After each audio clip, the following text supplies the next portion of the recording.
वाहिगुरु जी का खालसा वाहिगुरु जी की फतेह। गुरु नानक पातशाह के मुखार बिन से उच्चारण की हुई पावन बाणी जपजी साहिब की विचार व्याख्या करने का एक निमाणा सा प्रयास गुरु कृपा से कर रहे हैं। आज गुरु नानक पातशाह की इस पावन बाणी की तीसरी पौड़ी की विचार व्याख्या अपन मिलकर करने का यत्न करते हैं। गुरु कृपा करें, आप ही मेहर भरा सिर पर हाथ रखे और आप ही ये विचार करवा लें। इसी आस और विश्वास के साथ मुखार बिंद से उच्चारण गुरु नानक पातशाह की तीसरी पौड़ी जपजी साहिब की। गावे को ताण होवे किसे ताण, गावे को दात जाने निशान, गावे को गुण वडियाइयां चार, गावे को विद्या विखम विचार, गावे को साज करे तनखी, गावे को जी ले फिर दे, गावे को जापे दिसे दूर, गावे को वेखे हादरा दूर, कथना कथी न आवे टोट, कथ कथ कथी कोटि कोट कोट, देता दे ले दे थक पाए, जुगा जुगंतर खाई खाए, हुक्मे हुक्म चलाए राह, नानक विकसे बेपरवाह, हुक्मे हुक्म चलाए राह, नानक विकसे बेपरवाह। वो परमात्मा बेअंत है, अनंत है, अनंत गुणों का मालिक है, वो असीम है। एक ससीम बुद्धि वाला प्राणी उसका भेद कैसे पा सकता है? पहले भी अपन ने विचार किए, उस बेअंत अनंत मालिक के गुणों का भेद पाना किसी जीव का मनोरथ नहीं है। केवल उसके गुण गायन कर करके, उनको आत्मसात कर करके उस परिपूर्ण परमात्मा में अभेद हो जाना, ये मनुष्य के जीवन का परम लक्ष्य है, उद्देश्य है। गुरु पातशाह इस पावन बाणी में, इस पावन पौड़ी में यही समझा रहे हैं, गावे को ताण होवे किसे तान। गुरु पातशाह फरमाते हैं, उस ईश्वर की ताकत अथाह है, अर्थात बेअंत है, उसे पूर्ण तौर पर कोई बयान नहीं कर सकता। जिस किसी जीव में क्षमता होती है और जितना कहने की क्षमता होती है, जितनी उस परमात्मा ने उसे कहने की सामर्थ्य बख्शी होती है, वो उतना उस परमात्मा की गुणगान करता है, उसकी सिफ़ सलाह करता है, उसकी उस्तत करता है। गावे को दात जाने निशान, और कोई उस मालिक के गुण, उस ईश्वर के गुण इसलिए गा रहा है कि उस परमात्मा की जो दातें हैं, बख्शिशें हैं, ईश्वर द्वारा प्राप्त समस्त पदार्थों के लिए उसका गुणगान करता है और इन बख्शिशों को ईश्वर की रहमत का प्रतीक समझता है, चिन्ह समझता है, प्रतीक समझता है। गावे को गुण वडियाइयां चार, गावे को विद्या विखम विचार। कोई मनुष्य उस ईश्वर के अनुपम गुणों का वर्णन कर रहा है, कोई विद्या के बल पर उसके कठिन ज्ञान का गायन कर रहा है, अर्थात विविध शास्त्रों के पठन पाठन और चिंतन और आध्यात्मिक विद्या के बल पर कठिन तथ्यों पर विचार कर रहा है। लेकिन ये सब कुछ उस परमात्मा के हुक्म में हो रहा है। जितनी उसने समर्थता बख्शी है, उतना ही कोई उसका गुणगान कर सकता है। कोई जीव इसलिए उसके गुणों को गायन करता है कि वह अकाल पुरख शरीरों का निर्माण करके पुनः उन्हें नष्ट कर देता है। गावे को साज, साज सृजना करना, करे तन खे, तन यानी शरीर, खे यानी मिट्टी में मिला देना। यानी कोई उस ईश्वर की उपमा, उस्तत इसलिए कर रहा है कि वो परमात्मा जीव की सृजना करता है, फिर उसको खत्म कर देता है। गावे को जी ले फिर दे, जीवन देने वाला और फिर जीवन वापस ले लेने वाला वो परिपूर्ण परमात्मा आप है। इस करके कोई उस परमात्मा के गुण गायन कर रहा है। गावे को जापे दिसे दूर, गावे को विखे हादरा दूर। कोई गायन कर रहा है उसकी गुण, उसकी कीर्ति, उसकी उपमा, कि वो उसे हाजिर नाजिर नजर आता है, हर समय अंग संग नजर आता है। गावे को जापे दिसे दूर, यानी वो परमात्मा बहुत दूर है, इसलिए उस परमात्मा को याद कर रहा है। और कोई इसलिए कर रहा है, गावे को वेखे हादरा दूर, वो मेरे हर समय अंग संग है, मेरी हर करनी को, मेरी हर सोचनी को वो परमात्मा देख रहा है। उसे हाजिर नाजिर जानते हुए, अपने हर समय अपने पास समीप जानते हुए, उसकी निकटता के करके उस परमात्मा के गुण गा रहा है। कथना कथी न आवे टोट, कथ कथ कथी कोटि कोट कोट। कहने से लाखों बार, करोड़ों बार, अरबों बार, अनगिनत बार उस परमात्मा के गुण गा गा के भी कोई उसका असल में अंत नहीं पा पाया है। आज तक किसी ने उसका भेद नहीं पाया है। कोई जीव इसलिए उसका गायन कर रहा है कि वो परिपूर्ण परमात्मा ये शरीरों का निर्माण करता है, फिर प्राण निकाल देता है, दूसरे शरीरों में डाल देता है, अर्थात करोड़ों जीवों को नित्य पैदा कर फिर नष्ट करने वाला उस परमात्मा के कौतुकों को देखकर आश्चर्यचकित हैरत अंगेज कौतुकों को देखकर उसके रंग में रंगे मनुष्य विस्माद अवस्था में उसकी उपमा कर रहे हैं। कोई गाता है अर्थात गायन करता है कि उसे परमेश्वर के अस्तित्व का अनुभव हो तो होता है, पर वह इंद्रियों की पहुंच से परे है। वो इंद्रियों की पहुंच से परे है। कहो कबीर गूंगे गुड़ खाया, पूछे तो क्या करिए। उसको महसूस तो करता है, उस आनंद का की अनुभूति तो करता है, लेकिन उसकी अभिव्यक्ति के लिए उसके पास समर्थता नहीं है। अस्तित्व का अनुभव तो होता है, पर वह इंद्रियों की पहुंच से परे है। कोई कथन करता है कि वह घट घट में व्यापक है और सब कुछ देख रहा है, अर्थात किसी को वह बहुत दूर तो किसी को बहुत समीप दिखाई देता है। करोड़ों बार उस ईश्वर का कथन करने पर भी पूर्णतया उसे नहीं कहा जा सकता। कोटि कोट कोट करोड़ों बार भी उसका कथन करके शेष नाग तेरा मरम न जाना। एक जीवा वाला ये इंसान उसकी कितनी उस्तत कर लेगा, उसका क्या भेद पालेगा। शेषनाग जिसकी 1000 जीवाएं हैं और वो हर समय अपनी हरेक जीवा से रसना से उस परिपूर्ण परमात्मा का नया नाम उच्चारण करता है, उसने ही आज तक भेद नहीं पाया, तो ये इंसान कैसे उसका भेद पा सकता है। कथना कथिन आवे तोट, बार बार कथन करके भी उसका अंत नहीं पाया जा सकता।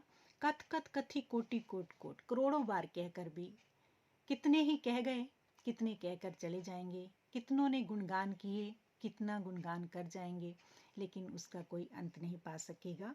देता दे ले दे थक पाए, जुगा जुगंतर खाए खाए। वो परमात्मा दाते बख्श रहा है। लेने वाला ले लेकर थक जाता है, इस दुनिया से चला जाता है, लेकिन उस देने वाले परिपूर्ण परमात्मा के अथाह भंडार भरे हुए हैं, उसमें किसी तरह की कभी कोई कमी नहीं आती।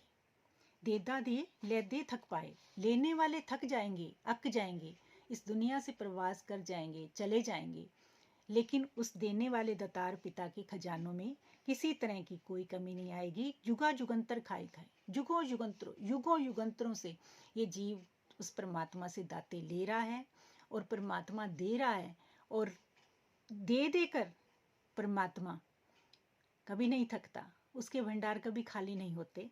जुगा जुगंतर खाए खाए, जुगों युगंतरों से जीव खा रहा है, मांग रहा है, ले रहा है उस परिपूर्ण परमात्मा से, और फिर चला जाता है इस दुनिया से, लेकिन उस परमात्मा के खजाने हमेशा भरपूर रहते हैं। हुक्मी हुक्म चलाए राह, नानक विकसे बेपरवाह।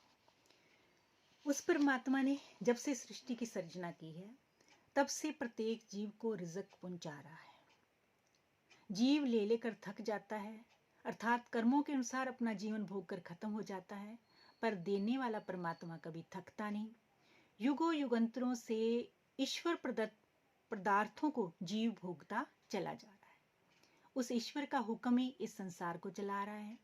श्री गुरु नानक देव जी का पावन फरमान है कि वह सदैव बेपरवाह है, विकसे बेपरवाह। वो हमेशा आनंद भरपूर रहता है। जगत वाली मर्यादा का निर्वाह करते हुए उसे कोई घबराहट नहीं होती। वह सदैव आनंद एक रस अवस्था में रहता है। इतनी विशाल रचना तथा अनंत प्रसार में भी वह सदा निर्लेप भाव से रहता है। वो जोगी के अंदर जोगी है, भोगी के अंदर भोगी है, संसारी के अंदर संसारी है। ये जग सच्चे की है कोठरी सच्चे का विश्वास।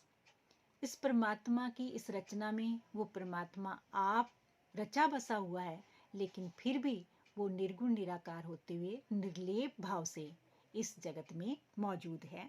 अतः उसकी अनंत रचना और कौतुकों को देखकर सब आश्चर्यचकित तो हैं, लेकिन कोई भी आज तक उसका भेद पाने में सफल नहीं हो सका, क्योंकि ये किसी भी रहबरी पुरुष के भी जीवन का उद्देश्य और लक्ष्य नहीं है कि उसका भेद पाया जाए, केवल उस अनंत गुणों के मालिक का जाप कर करके, उसकी उस्तत कर करके, उसका गुणगान कर करके, उसके गुणों को आत्मसात करके अपने जीवन में बसाकर उस परमात्मा में अभेद हो जाना, ये मानव जीवन का परम और सर्वोच्च लक्ष्य है। एक बार यूनान के एक दार्शनिक आग्निस्ट वो परमात्मा को पाने की चाहत में दिन रात इस चिंतन में लगे रहते कि मैं परमात्मा की प्राप्ति कैसे करूं। 3 रातें व्यतीत हो गई, वो सोए नहीं, कुछ खाया नहीं, केवल एक भावना बनी रही कि मुझे उस परमात्मा का दर्शन करना है, उस परमात्मा का भेद पाना है। एक रात जब पूरी रात नहीं सो पाए, एक रात व्यतीत हुई, दूसरी व्यतीत हो गई, तीसरी भी व्यतीत होने वाली थी, तो बहुत अमृत वेला में वो एक सागर के किनारे चले जाते हैं। शायद उस प्राकृतिक वातावरण में मुझे उस परमात्मा की कुछ खबर मिले। इस भावना से वो सागर किनारे जाते हैं, तो क्या देखते हैं, वहां पर एक बालक खड़ा है। उस बालक को देखकर ये यूनान के दार्शनिक जो हैं उससे पूछते हैं, बेटा तू कुछ चिंता में नजर आता है, तू अपनी चिंता का कारण बता, हो सकता है मैं तेरी चिंता दूर कर सकूं। वो बालक बड़ी सहज और सरल अपने भावों को अभिव्यक्ति देते हुए कहता है चिंता में तो मुझे आप भी नजर आ रहे हो, आप अपनी चिंता मुझे बताएं, हो सकता है मेरी और आपकी चिंता ही एक हो और फिर अपन मिलकर उसका समाधान खोजेंगे। अब बालक के मुंह से इस तरह की बात सुनकर ये यूनान के दार्शनिक बड़े हैरान होते हैं कि बालक कितनी गहरी बातें कर रहा है। कहते बच्चे मुझे भला क्या चिंता होगी, मैं तो ईश्वर को पाने के लिए आया हूं। उस बालक ने तपाक से कहा, कहता फिर आपके पास प्याली कहाँ है, आपकी प्याली कहाँ है। कहते प्याली, प्याली का इससे क्या लेना देना है। कहते फिर उस परमात्मा को किस में भरोगे। बड़ा हैरान होते हैं। वो बालक कहता है अब मेरी चिंता जान लो, ये सागर है, इस सागर को खाली करने का मैं यत्न कर रहा हूं, मेरे हाथ में भी बर्तन है, मैं बार बार इसको भरता हूं, बाहर उड़ेलता हूं, सागर है कि खाली होने का नाम ही नहीं ले रहा। वो कहते हैं बालक सागर को भला खाली किया जा सकता है। तो बस उसने भी कहा आप उस अथाह सागर को किस प्याले में भरने की बात कर रहे हो। आज पहली बार यूनान के दार्शनिक को समझ आया, हम सब सागर के किनारे खड़े हैं, सबके पास अपने अपने बर्तन हैं, सबके पास अपनी अपनी अहम की प्यालियां हैं। वो छोटा बर्तन प्याली भी हो सकती है, बड़ा पतीला भी हो सकता है, उससे बड़ा भी कुछ बर्तन हो सकता है, लेकिन सागर तो उन्हें मिलता है प्यारो जो अपनी अहम की प्याली को, अहम के बर्तन को उस सागर में हमेशा के लिए फेंक देने की हिम्मत रखते हैं। तो सच का सागर और बुद्धि की प्याली, हमारी बुद्धि की प्याली जो, ये बर्तन जितना बड़ा होगा, अहम की प्याली कह सकते हैं, ये बर्तन जितना बड़ा होगा उतना ही उसको पाने की जो है वो चाहत जो है वो बहुत कोसों दूर हो जाएगी हमारे से। और जब हम ये अपने अहम की, अपनी बुद्धि की प्याली उस सागर में हमेशा के लिए उसको समर्पित कर देंगे, तभी हमें वो परिपूर्ण परमात्मा कण कण में बसता तो नजर आएगा, लेकिन उसका भेद पाने की हमारी ख्वाहिश नहीं रह जाएगी। ईश्वर कृपा करे हम भी अपनी अहंकार रूपी प्यालियों को गुरु चरणों में समर्पित कर दें। जब माथा टेकते हैं ना अपने अपने धर्म स्थानों पर जाकर, तो अपनी ये जो तुच्छ बुद्धि है ना, उसको गुरु चरणों में समर्पित कर देना चाहिए। फिर गुरु कैसी कृपा करता है, कैसे विवेक बुद्धि बख्शता है, हंस जैसी प्रवृत्ति बख्श देता है। जैसे हंस है पानी और दूध को अलग कर देता है, उसी तरह जीव के पास भी विवेक बुद्धि आ जाती है। उसे समझ आ जाती है कि मेरे जीवन का असल मकसद क्या है और मैं किस तरह के कर्म मेरे त्यागने योग्य हैं और किस तरह के कर्म मेरे करने योग्य हैं। इसकी समझ, इसकी विवेकशीलता आते ही जीवन का ये मनोरथ जो है वो सफल हो जाता है। ईश्वर कृपा करे, गुरु रहमत करे, इस पावन वाणी आशय अनुसार हमारा जीवन बने, इसके अनुसारी जीवन बनाकर हम अपना बेशकीमती जीवन सफल कर जाएं। इसी आस और विश्वास के साथ किसी भी तरह की हुई त्रुटि के लिए क्षमा प्रार्थी हूँ। वाहिगुरु जी का खालसा, वाहिगुरु जी की फतेह।